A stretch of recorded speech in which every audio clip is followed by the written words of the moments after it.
Sis Sindi, it's such an honor to have you on the show. Thank you so much. Welcome to Secrets to Success, right? Thank you very much, Ole. Now, Ma, I've had the privilege of knowing you. You wear so many hats. You're a mom, businesswoman. You sit on so many boards. You've made a partner at Ernst & Young. You were CFO of Transnet. You were currently a board member at Eskom. How do you do it all? Wow, not easy. Yeah. We can always say that it seems so easy, but it is not. For me, each time I look at that and look at what I've been blessed with, it always goes back to my mother, who grounded the value system of working hard. And through her disciplinarian approach in bringing us up, I ended up just aiming high all the time. Wow. Because she would always ask you, is this your best? Sure. So, and through that, I ended up going for a career that I didn't even know anything about, but at the time I knew that it was one of the special careers in our country, and that was to become a chartered accountant. Wow, man. Yeah. So you had an idea of chartered accountancy. Did you know what it was, or you knew it's going to open doors for you, or, were you always numbers driven? In our township schools back then, there was little career guidance. I just found myself in this accounting class, which I enjoyed. I had no clue what this was, before I got into the class. And as I continued and got into matric, I did some research and I found out that actually the highest, in fact that is what that book said, which I found at the library in town, the highest qualification you can get if you're studying accounting is that of chartered accountancy. Then I was very clear, that is the career I'm going to follow. Wow, so you always aimed high, like it's the best or nothing. Or nothing. Well, Ma, so take us through. Now you've got this chartered accountancy profession, you're doing your articles, and then you've got a dream of climbing up this so-called corporate jungle, which is very hard. I'm very young, and we attain to get to where you are. How did you set yourself apart from your peers? Ole, I must say I'm also very blessed because I am driven. So one of the things I've always done, even at an early stage, and probably because of this mother who always pushed me, was to always raise my hand. If anyone wanted anything done, I would raise my hand and put my foot forward. Wow. And that is how I actually then stepped out and became, and went ahead of the pack. And that is something that drives me all the time. That is why I wake up at 4 o'clock in the morning. 4 o'clock every morning? Because I feel that I need, if I'm going to make a difference, if I'm going to set myself apart, I really then need to make sure that, I, even from waking up, I wake up ahead of what the masses do. Powerful, Ma, powerful.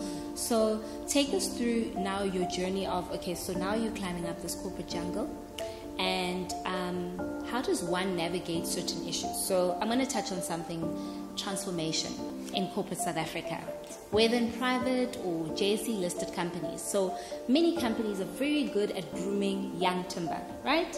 But when you now start, filtering all the way to the top positions, COO, CFO, it's not so transformed. So my question is, as a young black African woman who is aspiring to get there, when you see such things transpiring in corporate South Africa, what do you do without having the fear of having a target at your back for saying something?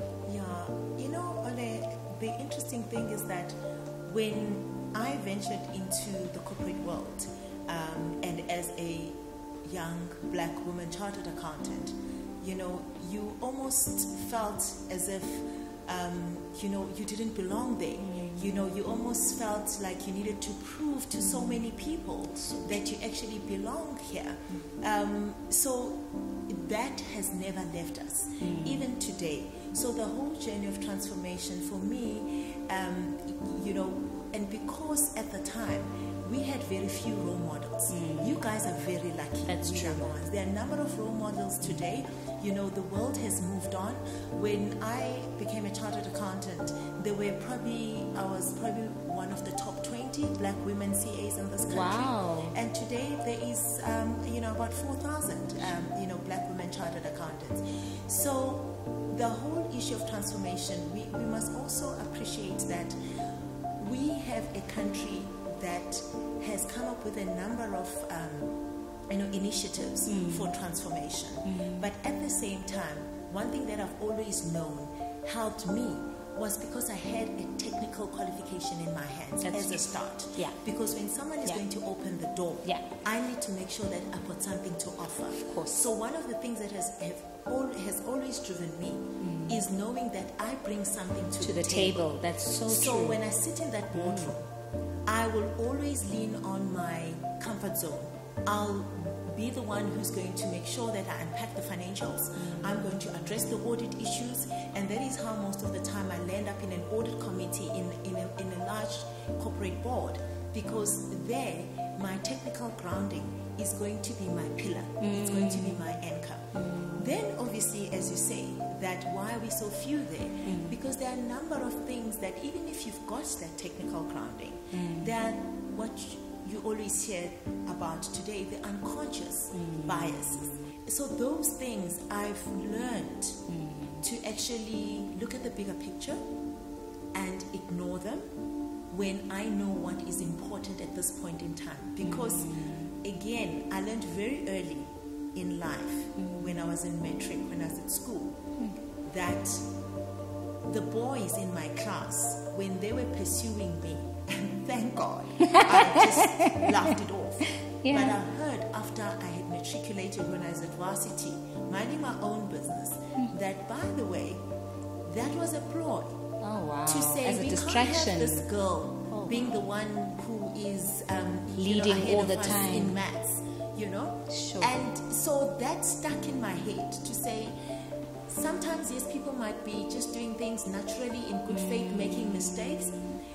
But other times I need to know that I'm not going to allow you to distract me. I know what I want. I always know what I want, Ole. When I wake up in the morning and sit at my desk at 4, I'm very clear when I step out what I would like to achieve in that particular day. Wow. But I'm under no illusion that life throws curveballs at you. I'm able to deal with them and take the knocks, but come back to my home, to my family, and leave it at the door now, because we also don't want to bring it home. Exactly, And so, and you touched about how does one do it all, mother, wife, and all these different things. Once you leave it at the door, you also need to have a base where I can at some point then share it with my husband, and seek some counsel. And fortunately, we're in the same profession, where I'll seek counsel. How do you think I should have dealt with this?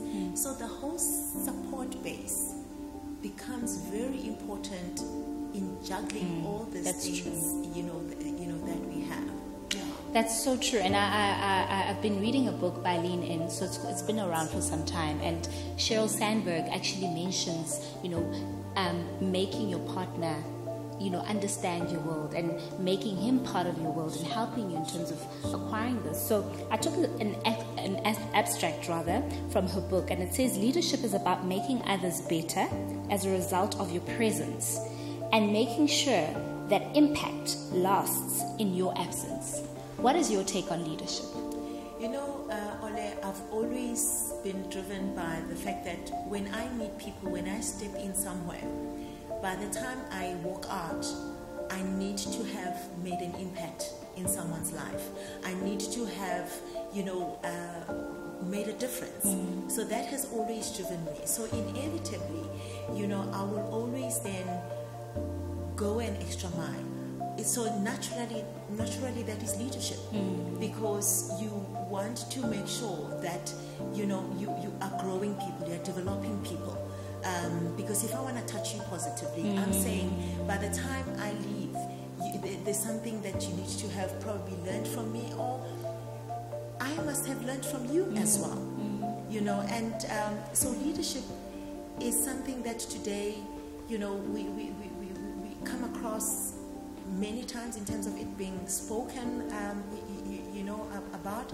But I can tell you something that I have learned a lot of leadership through relationships. So whether it is a social relationship or it is a professional relationship. And the reason why I treasure my social relationships is the fact that, when you have to be a mother, you cannot say things and expect children or people you are leading to do when you are not doing it yourself. They will do what you do and not what you say. I learned that, and it became one of the things I realized if you want to lead. Even in a partnership, in a marriage, leadership is about saying things that you mean. Leadership is about, being authentic. People must see you for who you are. So today we talk about, ethical leadership, but you know what, the sense, it's just being true to yourself so that people actually reflect exactly who you are. Today, globally, life in general has become, whether we like it or not, life has become so instant. So even in the workplace, people are project driven. So people want to see results now. So it is not really such a bad thing. It depends how you carry it through. If people want to work on a project and see results, so I want to see a plan and have very clear goals and targets, and bank that. That is an achievement, and start something, and and if you look at the job market, we as a continent have got the largest population of young people, and we've got a big problem of unemployment. So you actually almost want now. It took me a long time, by the way, to be in this understanding mode. I used to get very frustrated by, young people saying, that 2 years is too long. But I've started understanding, that it's the economy it needs to be ignited and driven by all of us, and we can't leave this large population which is inactive. So which will then mean we need to encourage projects where people come in and out. Where it's really something that when you look at today, even when we talk about how we are educating our children, we do not need to be fixated in educating our children to be job seekers. Yeah. Because now they are not all wanting to go and work for somebody. They want to start things of their own. So as a result, I've actually embraced it, but as I say, it took me a long time. I love the fact that you touched on brand awareness.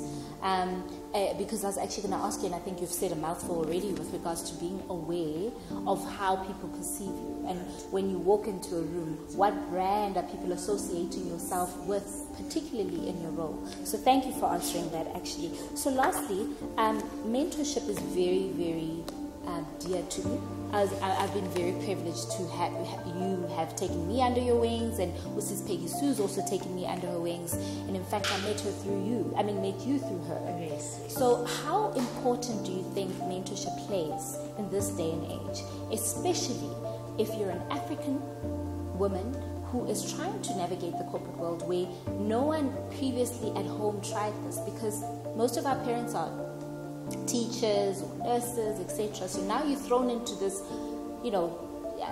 gentleman's club, as they call it. How important do you think it is, one, for some to find someone that they can identify with, and because mentorship has done so much for me now. But I just want to get your take on mentorship and the importance of it. You touched on the issue of transformation in the workplace, that the higher you go, and then it fills us out. One of the reasons is sometimes people, feeling really, does it get to that level? Can I get there? But when they see someone who is there, then there is something tangible. I used to say when I started the African Women Chartered Accountants that I need those girls to see, feel, touch a black woman CA who grew up in the townships. They must know that they exist, so that becomes very important. So you cannot underestimate the impact of mentorship. I mean, I've been fortunate that most of the people I mentor, I end up walking a very long journey with. Because I build a very solid relationship with them, and I end up having an interest in their own life journey. I know some people feel mentorship must be, periodic. You've got a start date and an end date, and you let people go into the sunset and then do it for themselves. And if you look at how many people need to be mentored, maybe yes, but I must say that I have been very fortunate that amongst the large number of young women that I've mentored, most of them, I actually marvel at seeing them doing great things. I end up,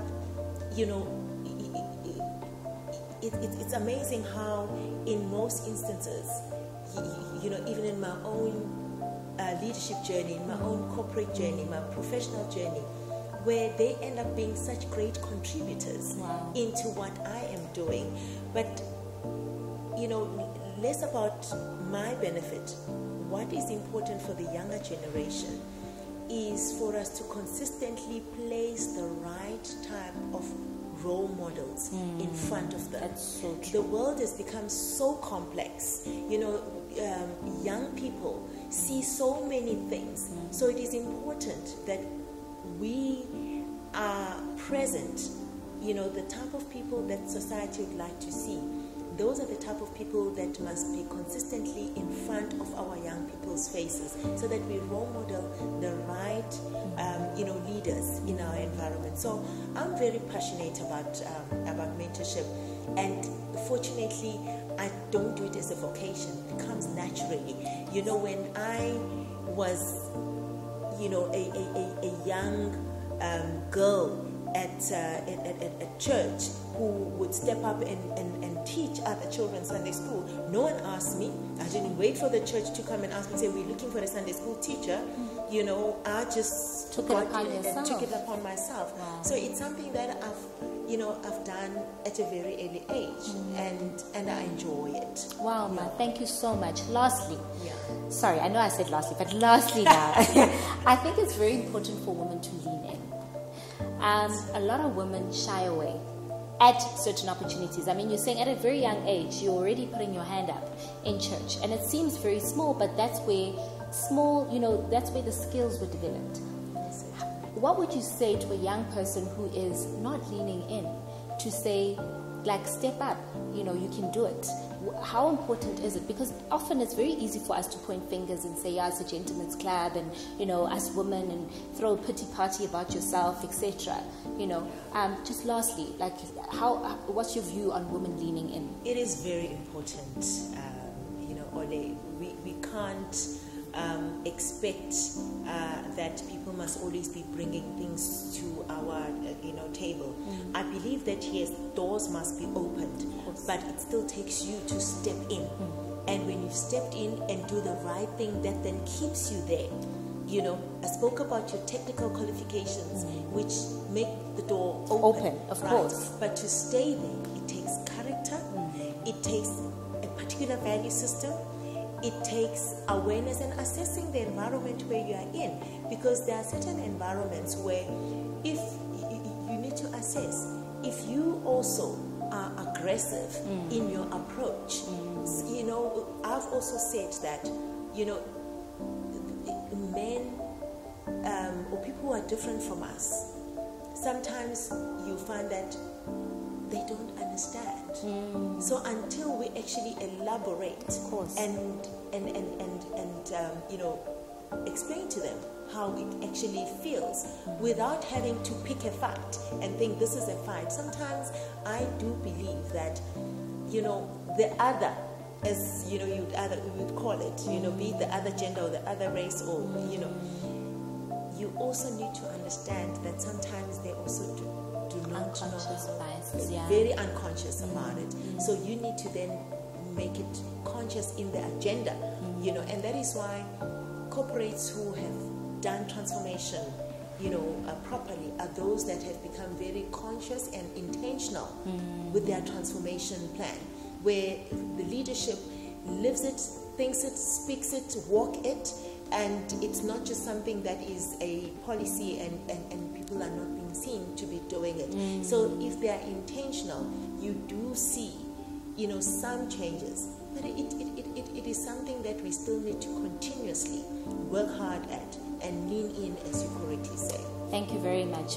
Like Warren Buffett says, someone has planted a tree a long time ago. That's why I'm sitting in the shade. So I am so privileged for you, Ma, taking the stance to take it upon yourself to mentor people, young women like us.